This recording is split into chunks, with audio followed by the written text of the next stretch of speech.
आप ट्रेडिंग में इसलिए नहीं हारते क्योंकि आप मूर्ख हैं। आप इसलिए हारते हैं क्योंकि आप शोर में डूब जाते हैं।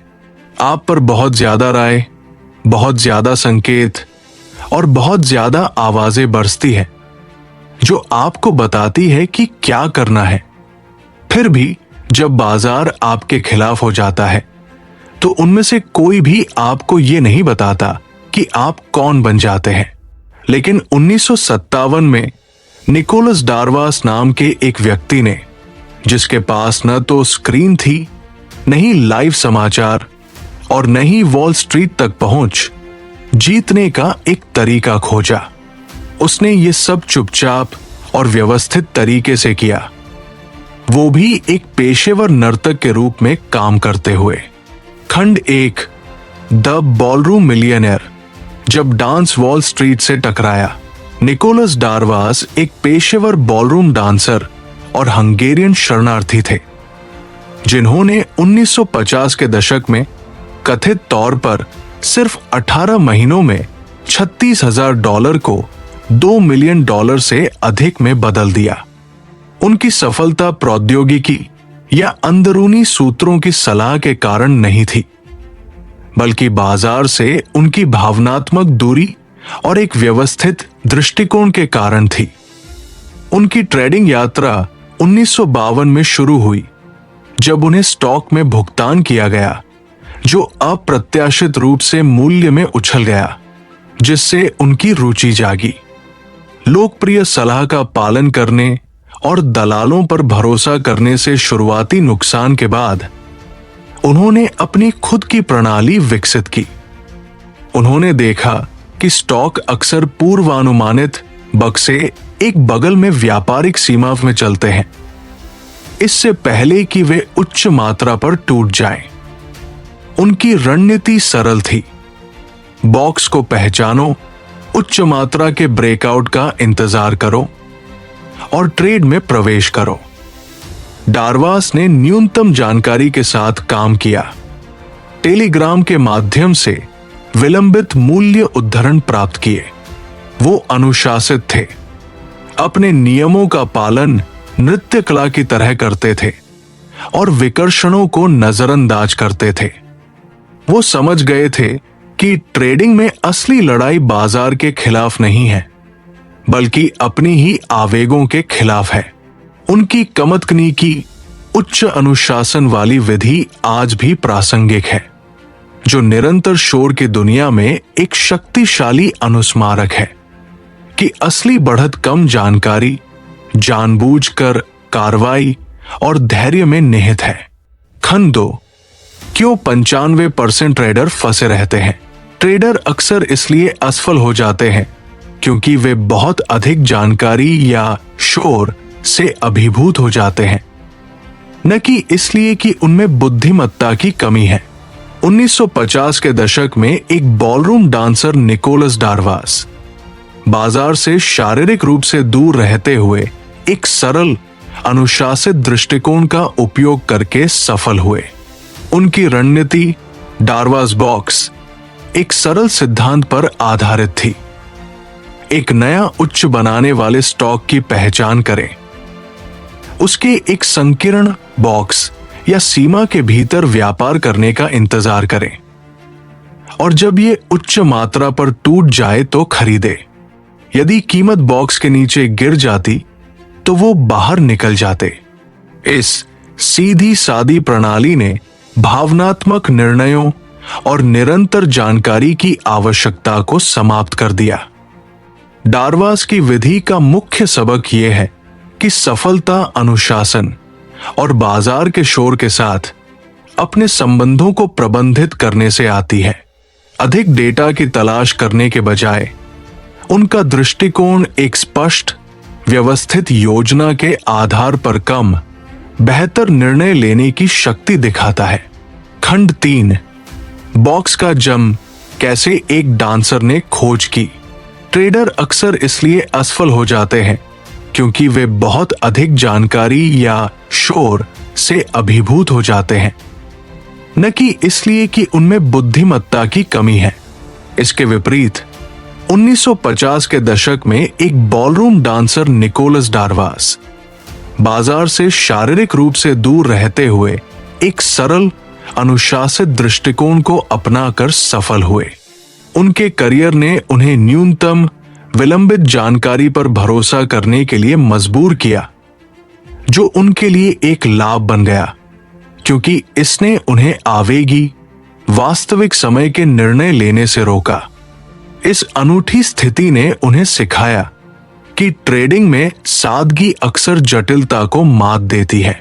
उनकी रणनीति, जिसे डारवास बॉक्स के रूप में जाना जाता है, एक सीधे सिद्धांत पर आधारित थी। एक नया उच्च बनाने वाले स्टॉक की पहचान करें, उसके एक संकीर्ण बॉक्स या सीमा के भीतर व्यापार करने का इंतजार करें, और जब ये उच्च मात्रा पर टूट जाए तो खरीदे। यदि कीमत बॉक्स के नीचे गिर जाती तो वो बाहर निकल जाते। इस सरल प्रणाली ने भावनात्मक निर्णयों और निरंतर निगरानी की आवश्यकता को समाप्त कर दिया। डारवास का मुख्य सबक यह है कि सफलता अनुशासन और बाजार के शोर के साथ अपने संबंधों को प्रबंधित करने से आती है। उनकी विधि अधिक डेटा की तलाश करने के बजाय एक स्पष्ट व्यवस्थित योजना के आधार पर कम बेहतर निर्णय लेने की शक्ति दिखाती है। खंड 4, बॉक्स के अंदर गति के पीछे का गणित। डारवास बॉक्स विधि बाजार की गतिविधियों की लय के आधार पर ट्रेडिंग के लिए एक व्यवस्थित दृष्टिकोण प्रदान करती है। विस्तार के बाद संकुचन। डारवास बॉक्स की प्रमुख यांत्रिकी। बॉक्स सीमाएं। एक बॉक्स तब बनता है जब एक स्टॉक एक नए 52 सप्ताह के उच्च पर समेकित होता है। बॉक्स का शीर्ष नए उच्च द्वारा परिभाषित होता है, जिसकी पुष्टि तब होती है जब अगले 3 दिन इसे पार करने में विफल रहते हैं। बॉक्स का निचला हिस्सा उस सीमा का सबसे निचला बिंदु होता है, जिसकी पुष्टि तब होती है जब अगले 3 लगातार निम्न इसके ऊपर रहते हैं। जोखिम मापना। बॉक्स की ऊंचाई, शीर्ष निचला का उपयोग जोखिम की गणना के लिए किया जाता है। ये एक ट्रेडर को अपने जोखिम सहनशीलता से मेल खाने के लिए अपनी स्थिति को सटीक रूप से आकार देने की अनुमति देता है, जिससे अनुमान लगाने से एक गणितीय दृष्टिकोण की ओर बढ़ा जाता है। ब्रेकआउट मानदंड। डारवास ने केवल तभी ट्रेड में प्रवेश किया जब स्टॉक औसत मात्रा से काफी अधिक पर बॉक्स के शीर्ष से ऊपर बंद हुआ। उच्च मात्रा वास्तविक विश्वास और संस्थागत रुचि को इंगित करती है, जिससे झूठे ब्रेकआउट की संभावना कम हो जाती है। Stop loss setup. एक स्टॉप लॉस बॉक्स के निचले हिस्से के ठीक नीचे रखा जाता है। यह शुरुआत से ही अधिकतम संभावित नुकसान को परिभाषित करता है, जिससे भावनात्मक निर्णय लेने को हटा दिया जाता है। Trailing stops. जैसे जैसे स्टॉक की कीमत बढ़ती है और नए बॉक्स बनते हैं, डारवास अपने स्टॉप लॉस को नए बॉक्स के निचले हिस्से में समायोजित कर देते थे। ये सीधी विधि एक ट्रेडर को लाभ की रक्षा करने और एक प्रवृत्ति में लंबे समय तक रहने की अनुमति देती है। इस विधि का मुख्य सिद्धांत ये पहचानना है कि एक स्टॉक कब समेकित हो रहा है, कॉइल्ड स्प्रिंग, और फिर एक पुष्ट ब्रेकआउट पर कार्य करना। ये व्यवस्थित नियम आधारित दृष्टिकोण एक ट्रेडर को जोखिम का प्रबंधन करने और भावनात्मक निर्णयों से बचने में मदद करता है। ये विधि हर बार सही होने के बारे में नहीं है, बल्कि गलत होने पर प्रभावी ढंग से जोखिम का प्रबंधन करने के बारे में है। खंड 5, मुनाफे को सीढ़ियों की तरह ढेर करना, ट्रेलिंग स्टॉप की कला। एक बार जब डारवास बॉक्स विधि का उपयोग करके एक ट्रेड में प्रवेश किया जाता है, तो सबसे महत्वपूर्ण सवाल ये नहीं है कि मुनाफा कब लेना है, बल्कि एक जीतने वाली स्थिति का प्रबंधन कैसे करना है। निकोलस डारवास ने निश्चित लाभ लक्ष्यों का उपयोग नहीं किया। इसके बजाय उन्होंने नए बक्से के गठन के आधार पर ट्रेलिंग स्टॉप का उपयोग करके बाजार को अपने बाहर निकलने को निर्धारित करने दिया। ट्रेलिंग स्टॉप कैसे काम करता है? प्रवेश और समेकन। एक ट्रेडर तब स्थिति में प्रवेश करता है जब एक स्टॉक अपने शुरुआती बॉक्स 1 से टूटता है। जैसे जैसे स्टॉक बढ़ता है, यह फिर से समेकित हो सकता है, एक नई उच्च सीमा बॉक्स 2 बना सकता है। स्टॉप को समायोजित करना। एक बार जब बॉक्स 2 की पुष्टि हो जाती है तो ट्रेडर अपने स्टॉप लॉस को बॉक्स 1 के नीचे से बढ़ाकर बॉक्स 2 के निचले हिस्से के ठीक नीचे कर देता है। सीढ़ी प्रभाव। यह प्रक्रिया नए बक्से के रूप में दोहराई जाती है, जिससे बढ़ती हुई स्टॉप की सीढ़ी बनती है। इस दृष्टिकोण का उद्देश्य 2 प्रमुख लक्ष्यों को प्राप्त करना है। मुनाफे को चलने देना। यह ट्रेडर को लंबे समय तक एक प्रवृत्ति में रखता है। लाभ की रक्षा करना। यह हर नए बॉक्स के साथ स्टॉप लॉस को बढ़ाकर मुनाफे के एक हिस्से को बंद कर देता है। यह प्रणाली बाहर निकलने के निर्णयों से भावनात्मक हस्तक्षेप को हटाने के लिए डिजाइन की गई है। प्रवृत्ति कब समाप्त होगी इसका अनुमान लगाने के बजाय ट्रेडर बाजार की संरचना को उन्हें मार्गदर्शन करने देता है, जबकि यह विधि मनोवैज्ञानिक रूप से चुनौतीपूर्ण हो सकती है, क्योंकि इसके लिए एक ट्रेडर को शुरुआती मुनाफे लेने के आग्रह का विरोध करने की आवश्यकता होती है। यह अनुशासन और व्यापार प्रबंधन के लिए एक व्यवस्थित दृष्टिकोण को प्रोत्साहित करती है। यह मानसिकता को भविष्यवाणी से एक नियमाधारित प्रतिक्रिया में बदल देता है। यह उजागर करता है कि सच्ची ट्रेडिंग सफलता अक्सर प्रवेश करने के बाद ट्रेड का प्रबंधन करने से आती है, न कि केवल सही प्रवेश करने से। खंड 6। कब प्रवेश करें, कब भागें? वॉल्यूम गुप्त द्वारपाल के रूप में। डार्वास बॉक्स विधि में वॉल्यूम गुप्त द्वारपाल है, जो सार्थक ब्रेकआउट को झूठे संकेतों से अलग करता है, जबकि कीमत दिखाती है कि क्या हो रहा है। वॉल्यूम उस आंदोलन के महत्व को इंगित करता है। निकोलस डार्वास ने कथित तौर पर एक स्पष्ट वॉल्यूम पुष्टि के बिना कभी भी ट्रेड में प्रवेश नहीं किया, ये मानते हुए कि सही संकेत का इंतजार करने में अनुशासन ट्रेडिंग की आवृत्ति से अधिक महत्वपूर्ण था। वॉल्यूम सिद्धांत। नियम सरल है, केवल तभी खरीदे जब एक स्टॉक अपने हाल के औसत से काफी अधिक वॉल्यूम के साथ टूट जाए।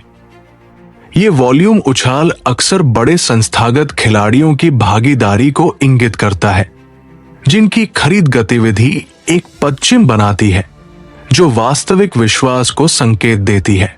लेखक निरीक्षण करने के लिए 3 प्रकार के ब्रेकआउट की रूपरेखा देते हैं। कम वॉल्यूम, एक संभावित झूठा ब्रेकआउट जो अक्सर जल्दी उलट जाता है। डार्वास इनसे बचते थे। मध्यम वॉल्यूम, एक अनिश्चित संकेत जिसे सावधानी पूर्वक अवलोकन की आवश्यकता होती है। उच्च वॉल्यूम, पसंदीदा प्रवेश संकेत जो मजबूत रुचि और एक निरंतर कदम की उच्च संभावना का सुझाव देता है। जबकि आधुनिक बाजार उच्च आवृत्ति ट्रेडिंग के साथ बदल गए हैं, सिद्धांत प्रासंगिक रहता है। एक ब्रेकआउट पर एक महत्वपूर्ण वॉल्यूम उछाल अभी भी अक्सर वास्तविक रुचि को इंगित करता है और एक विश्वसनीय फिल्टर हो सकता है।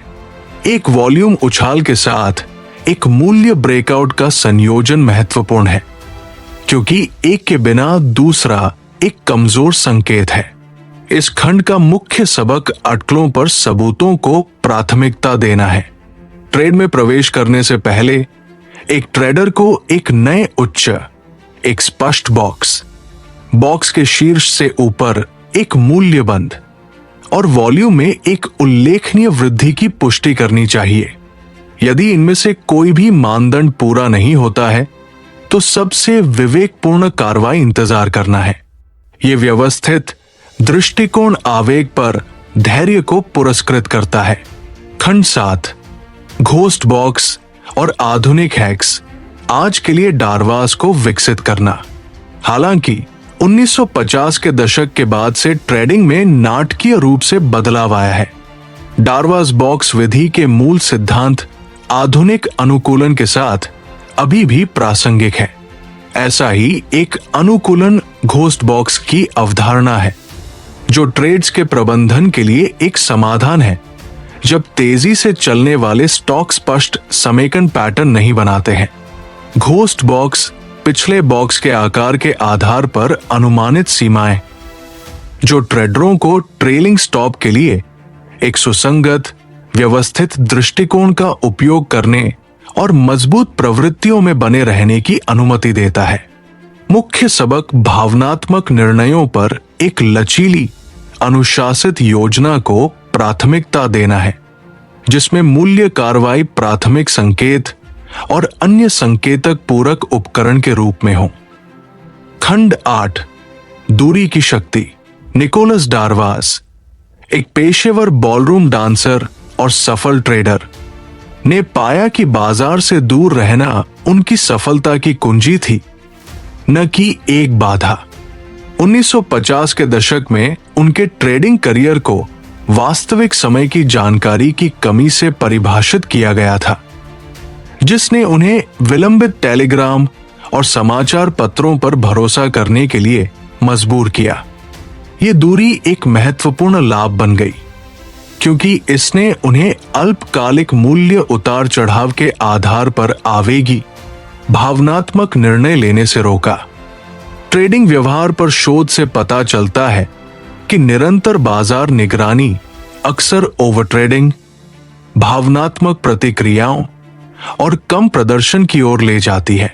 ऐसा इसलिए है क्योंकि हमारा मनोविज्ञान कथित खतरों पर प्रतिक्रिया करने के लिए वायर्ड है, जिसे हर मूल्य टिक द्वारा ट्रिगर किया जा सकता है।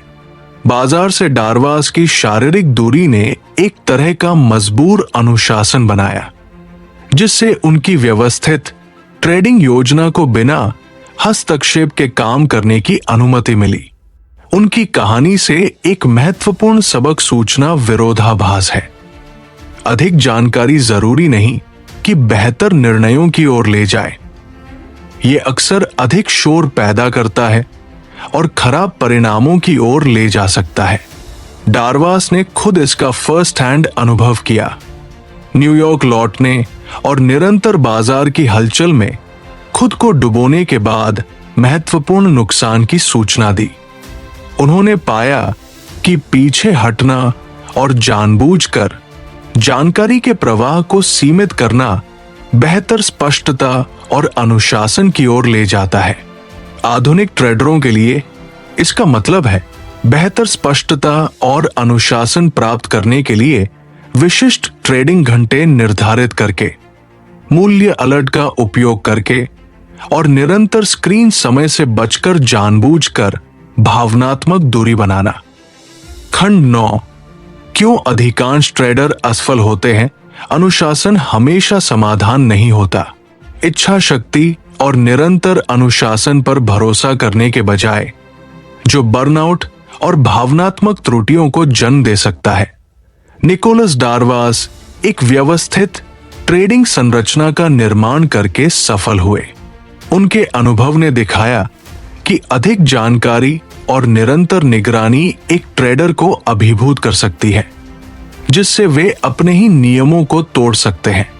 डारवास की विधि ने नियमों के एक साधारण सेट, स्पष्ट प्रवेश और निकास मानदंड, सीमित निर्णय बिंदु और बाजार के शोर से दूरी के माध्यम से अनुशासन को स्वचालित किया, जिसने मानसिक थकान को कम किया और भावनात्मक हस्तक्षेप को कम किया।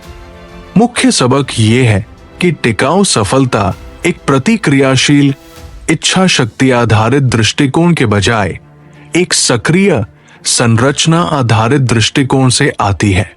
खंड 10 आपका आगे का मार्ग। निकोलस डारवास की कहानी के माध्यम से यात्रा से पता चलता है कि ट्रेडिंग सफलता जटिलता के बारे में नहीं है, बल्कि स्पष्टता और एक व्यवस्थित दृष्टिकोण के बारे में है।